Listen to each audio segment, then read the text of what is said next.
We're going to be talking about the Internet of Things next, and cybersecurity and how the two relate.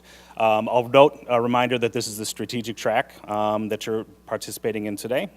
And without further ado, I'd like to bring on Chuck Benson, who is the Assistant Director of IT for Facilities at the University of Washington, and Jan Cheetham, who is also the Research Cybersecurity Liaison for the University of Wisconsin-Madison. Let's give them a round of applause.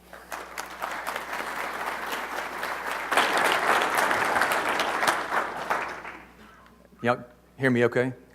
So thanks for the opportunity to be here and to have this discussion, because I think in the IoT realm, because it's so new and it's accelerating so quickly, it's great to be able to have these kinds of conversations and dialogues to help develop our common understanding and some language around what we're doing.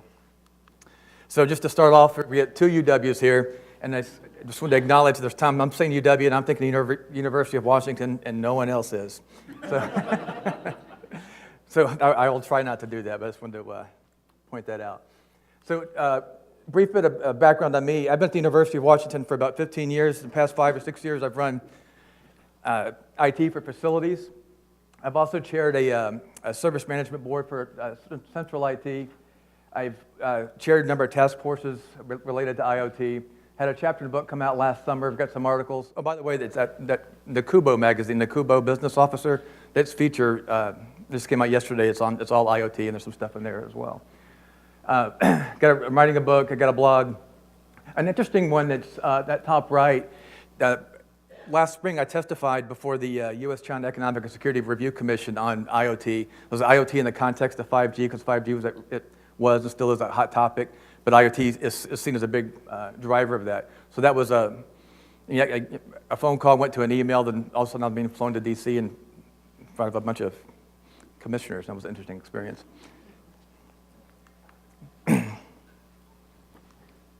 So I'm going to try standing at the podium, and if the sound isn't good, please let me know. So one thing to mention is Chuck and I met when he led an Internet to IoT risk management task force, and I was a participant on that. And so we kind of both got into the IoT area, Chuck a lot more than myself. My regular role is Research Cyberinfrastructure Liaison, and so I really help build infrastructure for researchers and help support them in using it.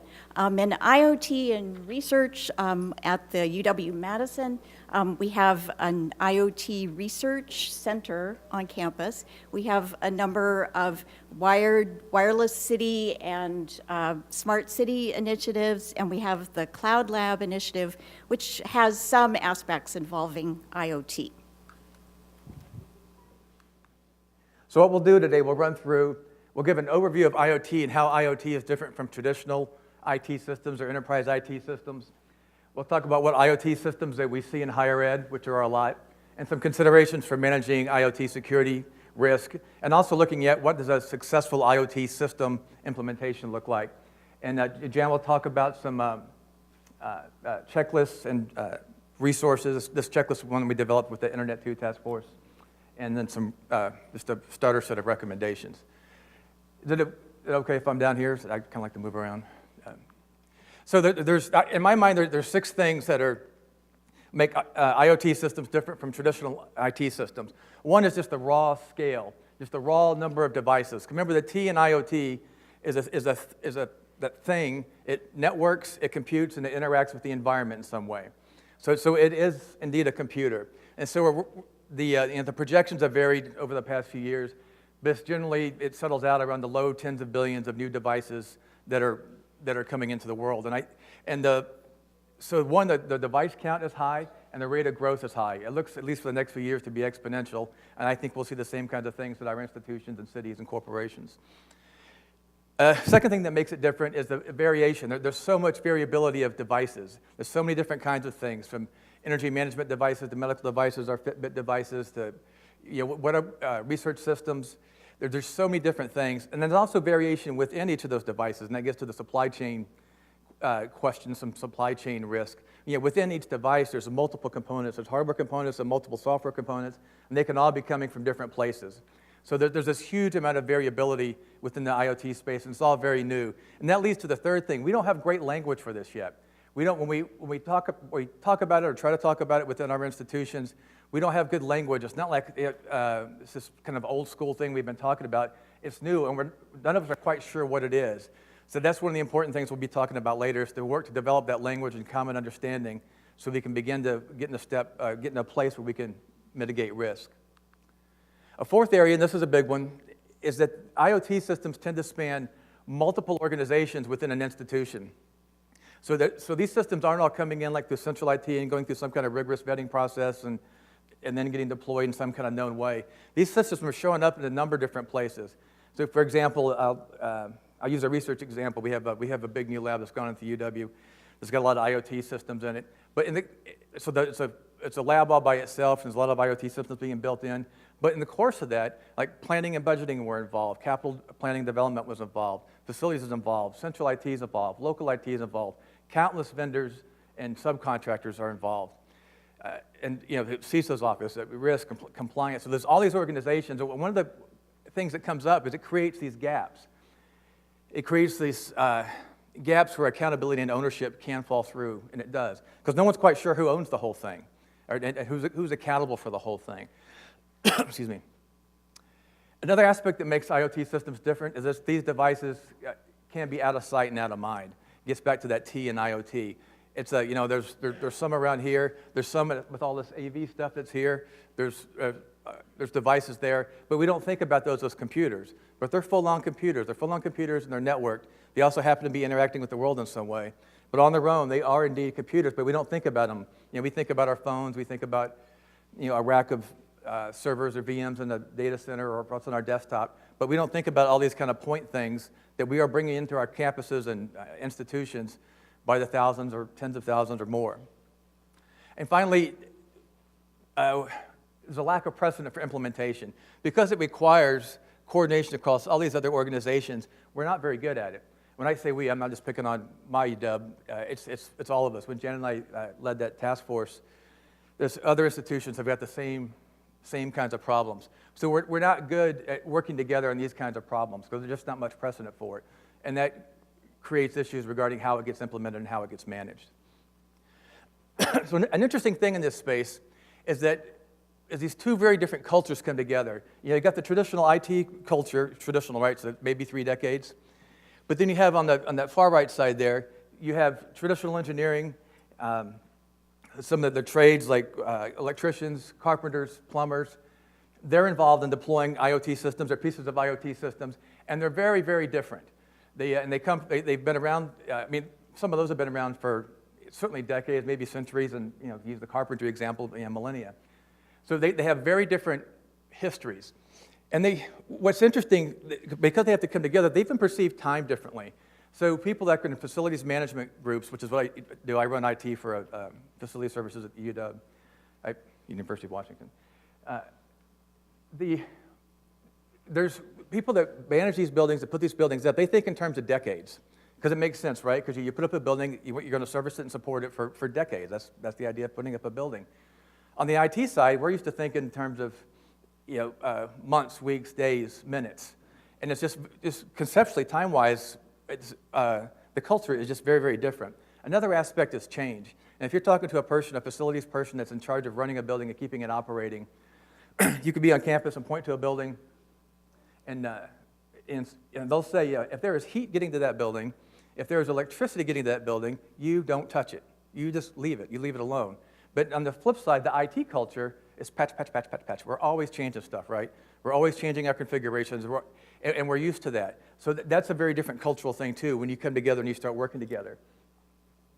And it creates this demand, this intersection we call OT, or operational technology. People that can do both of these things.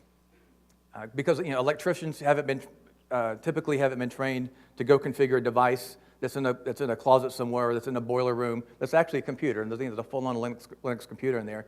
And by the same token, the IT person is not used to being in the boiler room configuring a device that's not in a data center or on a desktop or something. So it's very different. And this OT skill set is in short supply. Because of the IoT revolution, the smart city revolution, there's huge demand there. And as long as that gap is there, we're going to end up with suboptimally implemented systems. So in higher education, there's no opting out of IoT. We can't just say, I'm not going to do it. IoT is dangerous, we get risk, I'm not going to do it. Higher education has to do it. One of the reasons our campuses are like cities, so they want to do IoT and smart city-like things for all the same reasons a city does. You know, traffic management, safety, air quality, energy management, they want to do all those things. Plus, universities want to do all the teaching and learning things and research, and Jan's going to cover some of the research items in a minute. So universities are particularly, I don't want to say not exposed, but there's just going to be a lot of it. And I think it's an opportunity to competitively differentiate ourselves from one university to another. I think universities that do this well are going to have faculty that tend to want to stay because they're going to be able to do their research and not have to be chasing around a bunch of IoT systems to make their research work. I think they're going to tend to stay, and they're going to tell a colleague. So, you know, I got a pretty good experience here. Conversely, where that doesn't work, where that PI has got to spend all their time or a lot of their time trying to get a system to work, trying to figure out who to call, and they're not doing their research, I think they're going to be more motivated to leave the university, and they're also going to tell a buddy about what their experience was like. So if we do this well, this is a chance to differentiate ourselves, I believe. So a couple of historical outcomes. I know y'all seen a number of these. The one on the left there is that DDoS attack, 2016, October of 2016, and that came from a bunch of IoT devices, largely network surveillance cameras. But at the time, I think it still might be true, that was the largest bandwidth DDoS attack that had been seen. And it knocked out Twitter, Netflix, Wall Street Journal, a whole bunch of others. People pay attention when Twitter and Netflix go away. The Jeep hack y'all heard about, the earlier joke about implanted cardiac devices. This one, nearly 500,000 had to be reprogrammed, actually in place. The top one is interesting too. It's a Turkish pipeline explosion from in 2008. And it was malicious. What's particularly interesting there is that they used the video surveillance system to get in. They didn't use the video surveillance system. They didn't use it to go spy around on things, but they used the video surveillance system because it was they were network computers. They're in all these cameras, and they used that to hop into the industrial control system, didn't have that outcome. And then there's one, this is in the Verizon data breach report. And there was a campus, they didn't name the campus, but they had an IoT attack where a bunch of devices, I think they were vending machines and some other things that attacked their DNS servers and either slowed or shut the service off for some period of time. And an interesting quote there in the middle was from someone that worked there. He said, we had known repeatable processes and procedures for replacing infrastructure and application servers, but nothing for an IoT outbreak. And I think almost all of us are in that kind of spot. This is so new, and we typically don't think about this kind of thing. Thanks. So we know we've got IoT on campus in some of the automated buildings, the energy grids, some of the smart transportation, but what about research? So it turns out that research is an area where IoT is really growing at a fast rate. And kind of looking at three different categories here. So one is related to the example that Chuck gave, sort of large research facilities, maybe part of a new building that's going up or modification of an existing building. A lot of robotics and automation appearing, things like tissue and sample handling, automated refrigerators, freezers, and animal handling kinds of things like automated cage washers and cage changers. These are usually fairly expensive systems, again, often go up in new construction. But then in contrast, there's kind of a trend for individual labs to acquire devices to make their lab processes more automated, to smarten up their lab, essentially. And there are quite a few companies that are making kind of smart versions of their products, like the Gilson micropipetter shown in the upper right. There's a new version of that can communicate over Bluetooth with software that you might have on a tablet right beside you on the lab bench, and it's recording the volumes that you're dispensing automatically. There are a couple of new startups that are selling very inexpensive sensors that can easily be attached to lab equipment like this water bath shaker shown here.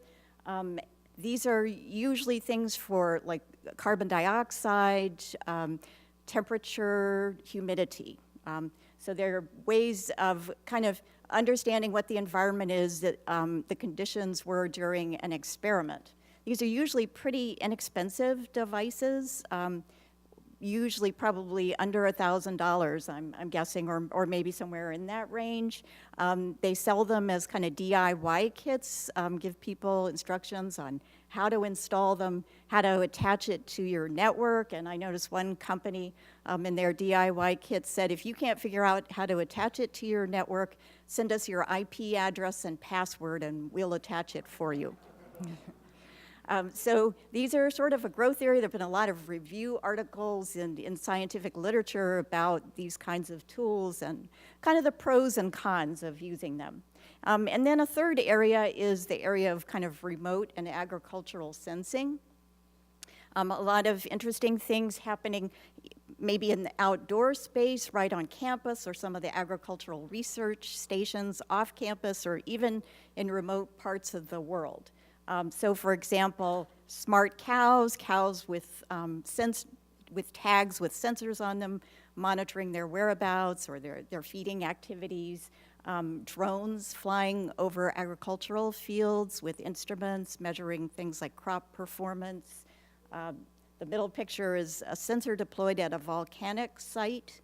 And then the next to last one on the right is a river basin that's equipped with hydrologic sensors. A lot of these scenarios involve fairly installations, installations, usually funded on grants, may involve building specialized wireless networks, sometimes with backhaul to campus, often involve edge and fog kinds of computing scenarios. So how do these devices, these IoT devices, like some of the ones that we just saw, get to campus?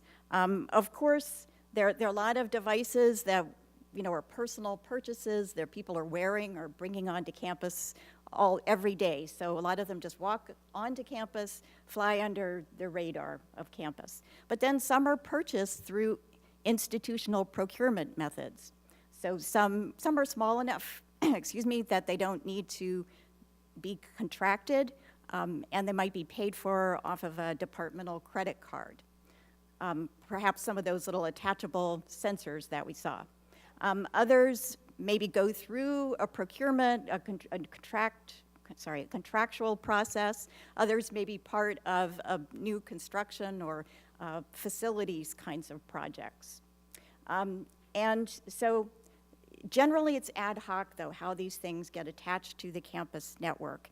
And even when they go through our procurement system, they're kind of hard to track because they could just look like ordinary purchases from a vendor we already have a contract with. And we don't really have any processes in place for vetting the security of some of these devices during a procurement. Hopefully we're moving closer to that. I think this is you, Chuck. So the next couple of slides we'll go over what's the criteria for success for an IoT systems implementation, or a view of that. Talk about IoT systems manageability, governance. Jan's going to talk about some tools that are available to use. Also talk about some standards. So to me, there's two overarching criteria for a successful IoT system implementation. So yeah, we'll talk about cybersecurity in a minute. That's one of them. But a big one is ROI. Is that system doing what we thought it was going to do for what the money that we're actually paying out? Not projected, but what we're actually paying out.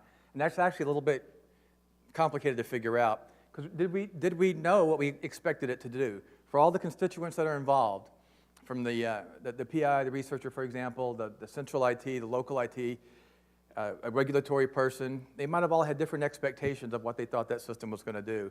So figuring out, is it actually doing all those things is not necessarily trivial. And by the same token, it can be hard to figure out what those actual costs are.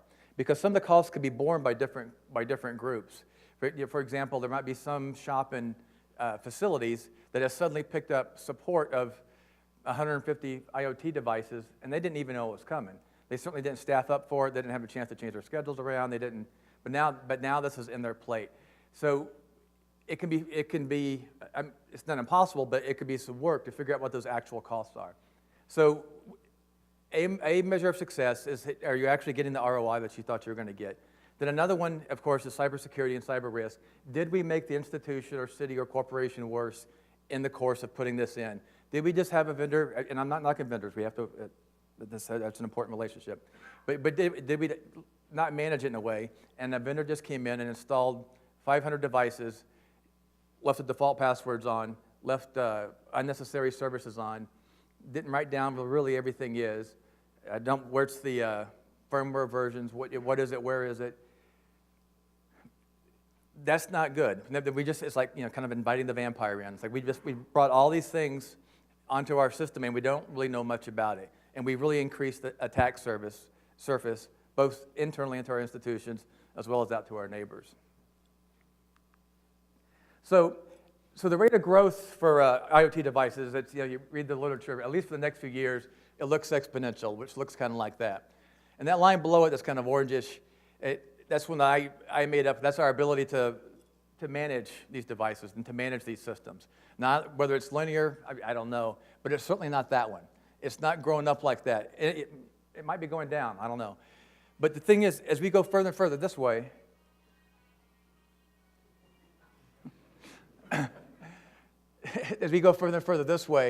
that gap gets bigger and bigger, and we get in kind of more and more of a bind, because our ability to manage is not keeping up with the stuff that's coming into our institutions, cities, and corporations.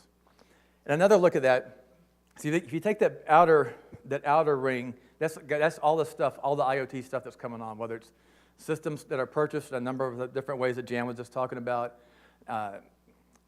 people ordering Amazon Alexas, picking up something at Best Buy on the way in, or however they're coming on, that number is just getting bigger and bigger and bigger. And then a subset of that is those number of things that we can actually enumerate, that we can actually find and know that they're there in our networks in one form or another. Then a subset of that are those things that are kind of knowable, that we know something about. That there might be a vendor relationship, there might have been some training, there might have been some vendor support, there might have been some documentation. Then a subset of that is where you have the actual resources to go manage those devices. And then yet finally that smallest subset is we actually make that decision to go manage those devices. So we've got this kind of stuff coming in, and what we're managing is just a little fraction of that. And that's not getting better right now. So on IoT systems manageability, we've got to be able to manage these things. And we're bringing them on so quickly. Manageability matters. If it's hard to manage, it's going to be undermanaged or unmanaged. So we want to ask ourselves, how many systems, well, for each system, what's coming on? How many endpoint devices will there be? How many servers or cloud services are involved? How many client applications are involved? What do we know about this system? And then tracking down the actual devices, that one could be tricky because these things are getting installed all over the place and are being installed by, it's not like you're racking a bunch of servers inside the data center, right? This is getting installed by maybe your maintenance crew, your construction crew, who are not typically used to doing IT stuff, and we're not used to kind of having that kind of relationship and coordinating between each other.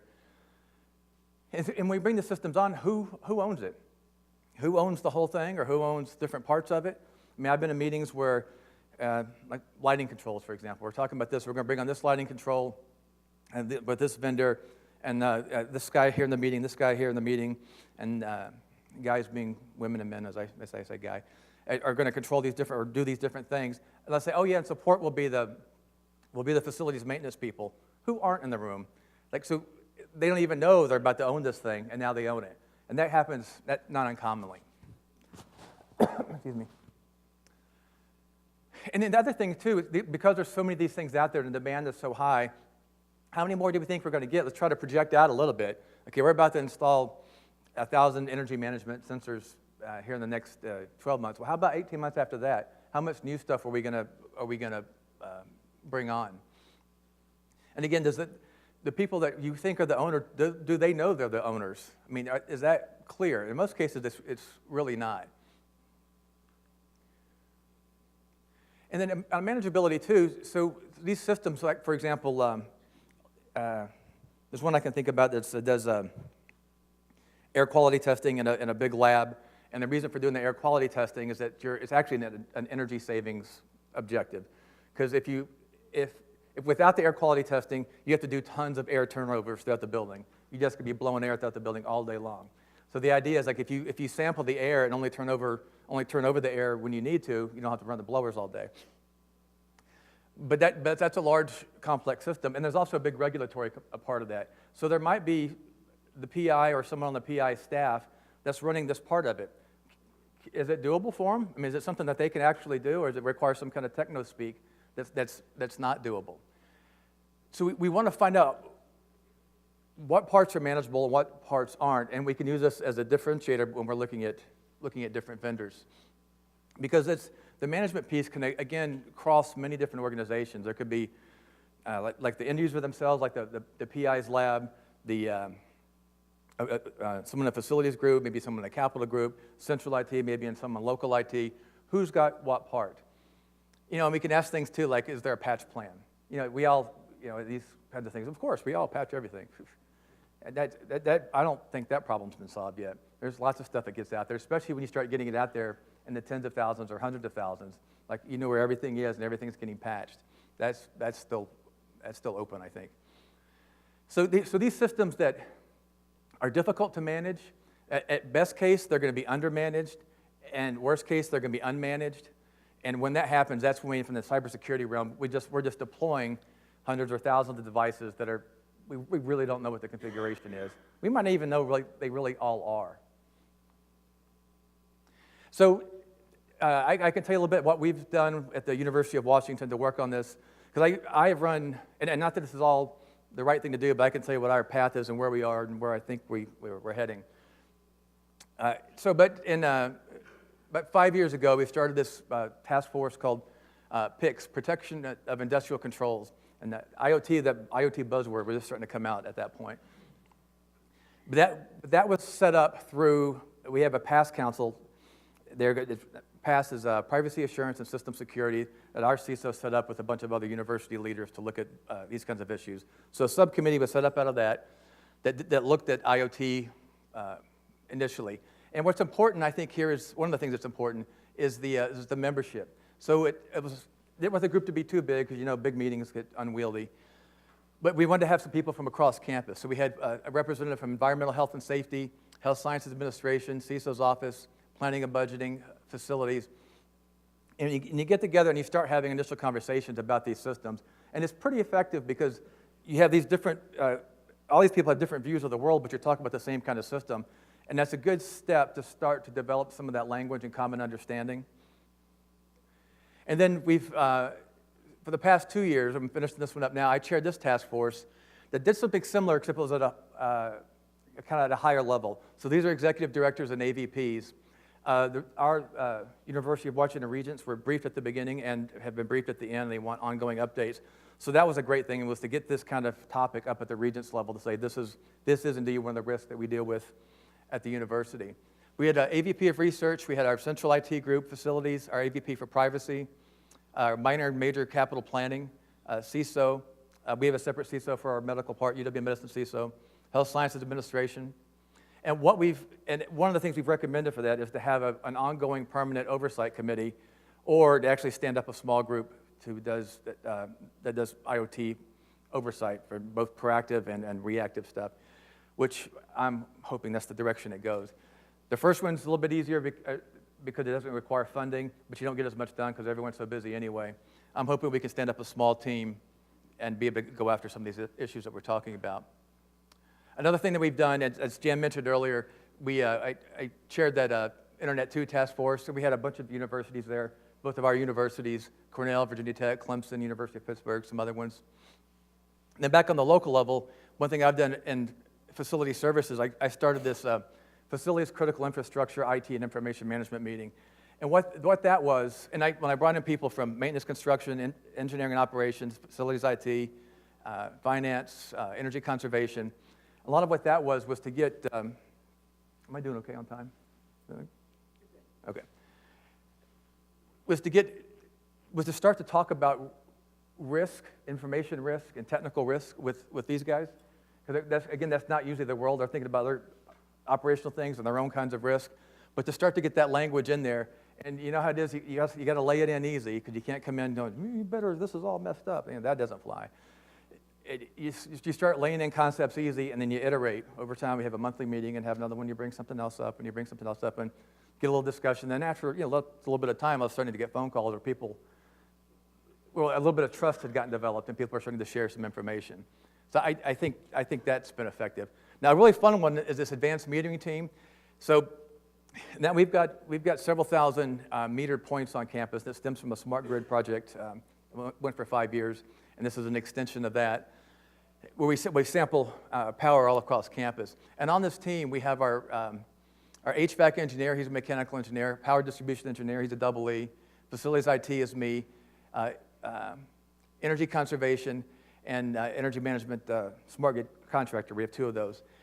So in the energy conservation, the person that leads that's an assistant director, and he's an architect by trade. So it's good to get all these in a room. And this, I don't want to jinx myself, but right now that group we're pretty effective. Like we get in there, we solve problems, and it's kind of fun. Like you're in an hour and a half meeting. It's like, wow, you walk out, I got something done, and it's separate from some other meetings.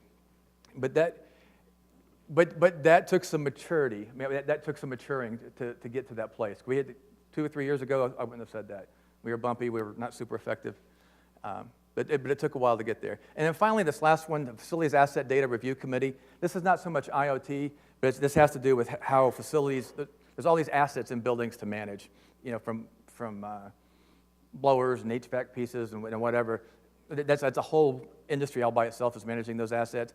But to be able to start a committee within that group that starts to talk about data in that regard, asset data, it's another like little tiptoe in, kind of crossing those 2 worlds, those traditional worlds and the IT world. Oh yeah, thank you. All right. So there's some ways, there's some frameworks we can use to try to go at this. So I like this life cycle thing. So we have the selection phase, procurement phase, implementation, management, and retirement. And from there, we could use kind of a traditional capability maturity model. And this is one of the things you try it out with your CIO, and you try it out with your AVP for compliance, and see if they kind of lean into it a little bit. But you could talk about, I could say, okay, this is where I think we are now. Here's some things I think we can do, and this is where I think we'll be if we do these things in 18 months. And the reason for that is like there's a little bit of basis for it. I mean, they've seen this kind of thing before. Similar kind of thing, you can use a SWOT analysis. You get the life cycle across the top, strengths, weaknesses, opportunities, threats on the side. I've done this for us. I took the text out because I didn't want to hang all of our laundry out there. And then a similar kind of thing is that you could do something with that life cycle across the top, then all the different groups that are involved coming down the side here. I haven't built this one out yet. But this is kind of like a RACI diagram. So the point of this is that because it's like kind of like a RACI diagram, there's like a little bit of a mental, there's something people are a little bit used to. So all the dire stuff we're talking about earlier, like there is some frameworks we can use to move forward. Yep, yes, you. So Chuck mentioned roles, and roles can be really useful, especially as they relate to different risk areas with IoT systems. So one of the deliverables that the Internet 2 task force produced was kind of a checklist, thinking about like a pre-IoT system implementation strategy. What are some of the questions that we need to be asking vendors? What risk areas do they underpin? And since given that risk area, who has an interest in that risk area? So, different roles and different types of risks. And so we've got a downloadable version of this checklist, if that's of interest, a link to it from our resources slide, one of the last slides. Okay, so just digging a little bit deeper into the risk areas, but actually very quickly. This is a security threat map that Beecham Research came out with a couple of years ago. I think all I'll highlight is these IoT systems are highly layered systems. Edge devices that can be highly vulnerable, susceptible to application hacking because they either may not have the appropriate identity and access management controls either on them or configured and implemented. They're really susceptible to things like Mirai botnet attack was against devices with easily guessed or even published passwords. So there may be multiple devices, they may be communicating with each other, so lots of potential weak links in the system. When they're deployed in particular areas, the physical security of the devices themselves may be a risk. And then, of course, they may be attached to networks, multiple types of networks, and it's challenging to secure data transfers between the interfaces of the networks without exposing key secrets or equipment controls. So how do we know what edge devices we have attached to our network? There are a couple of tools that are essentially search engines that can look across IP space. You can use keywords with them for IoT-type devices, systems, protocols, ports that might be used in communicating with them. Shodan and Census. Census is open source, Shodan is proprietary, but you can use a free version of it as well. Okay, so one of the other deliverables from our Internet 2 task force was a little benchmarking activity that we did. So there were about, I think, 10 to 12 different universities represented in our task force. And so we used these Shodan and Census and used some kind of keywords and terms for IoT-type devices. Some found things on their network, others found nothing. But the kinds of things that were found were sort of related to searches that we did on device names like camera or gateway kinds of devices. So a lot of these building automation systems have these device servers that connect to a number of different sensors and then maybe sending data either to a campus system or somewhere in the cloud. Excuse me, and those are often associated with some keywords like SCADA, which is supervisory access and data acquisition, or ICS, industrial control systems. And then some of the platforms that are used on those device servers can be found using this kind of search. Also, sensors deployed out in the field. Some of these search terms that we use to pull up devices are things, protocols that are used for passing messages between these types of devices in complex layered systems that may involve several layers of applications or servers. And so the risk of these layered systems is pretty extensive, and this is just to kind of look a little more closely at the example of humidity sensors. So the example where we have an automated building kind of system where we're measuring the humidity in a number of rooms in a building, for example, or this little add-on device that I mentioned in one of my earliest slides that we just attach to a device in the lab. So the devices may be at risk. They may come with hard-coded passwords, default test interfaces, default keys, and open ports. It may be difficult to change some of those things. People may not know to change them. The way they communicate with, say, these device servers in the building control situation over a variety of different communication protocols. Communications may or may not be encrypted or authenticated. The device may not support it, or it may not be implemented. And also the data itself is sometimes it's a new type of data that we don't have a classification for. We don't have data governance around it. We're sending it to the vendor cloud, so there are issues of confidentiality and ownership and integrity. And so in an ideal world, we'd have some campus mechanisms in place to guard against some of these risks, beginning with the devices. So we'd have processes in place for essentially vetting purchase of new devices. So we'd have recommendations about what to look for, things like active tamper detection. We might have baseline security configurations for each type of device, and training and information for people deploying them about how to attach them securely to the network. As an enterprise, we might be developing some architectures for IoT systems that integrate with our campus systems like DNS and identity and access management, security information and event management kinds of scenarios, crypto key management systems as well.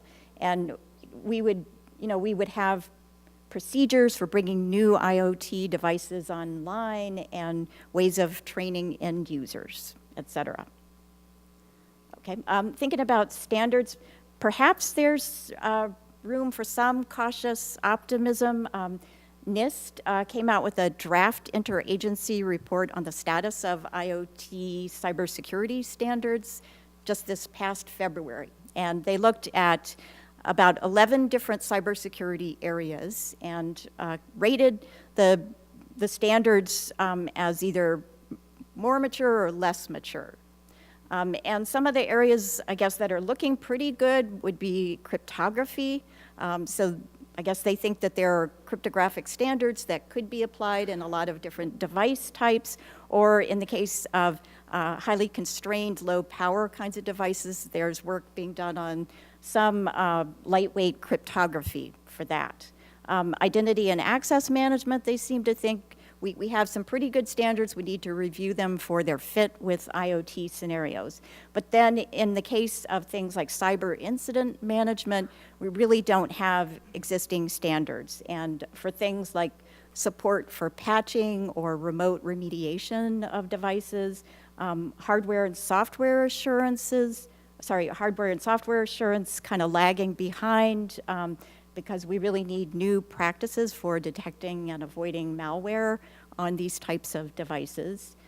And of course, network security is evolving as network technologies themselves for wireless and cellular, et cetera, are evolving as well. And so this is our resources slide. So we've got a link to that vendor IoT vendor checklist, and the second link is for that draft interagency report from NIST. Chuck. Just recommendations real quick. So if you haven't done it already, if you could set up some kind of like a task force or a committee or at least a standing meeting. We have these different disciplines from across the campus or the organization coming in to meet to talk about IoT. That's a great first start. Dedicated small team, of course, is